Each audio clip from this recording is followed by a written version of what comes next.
दर्यापूर नगर परिषदेत काँग्रेसचे भव्य शक्ती प्रदर्शन पाहायला मिळालं। खासदार बळवंत वानखेडे यांच्या उपस्थितीत नगराध्यक्ष आणि नगरसेवकांचे अर्ज दाखल करण्यात आले। नगराध्यक्ष पदासाठी मंदाकिनी भारसाकळे तर 25 उमेदवार काँग्रेसकडून रिंगणात आहेत। दर्यापूरमध्ये सर्वच जागा काँग्रेस जिंकेल असा विश्वास वानखेडे यांनी व्यक्त केला।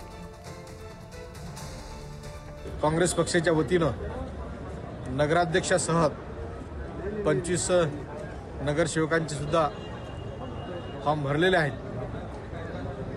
प्रक्रिया फॉर्म भरण्याची पूर्ण झालेली आहे। लोकांचं जे काही सहकार्य आहे, लोकांचा जो आशीर्वाद आहे तो निश्चितच काँग्रेस पक्षाच्या पाठीशी आहे। म्हणून आम्हाला पूर्ण त्याची शाश्वती आहे की येणारी निवडणूक ही काँग्रेस पक्ष नगराध्यक्षासह सर्व उमेदवार निवडून येतील।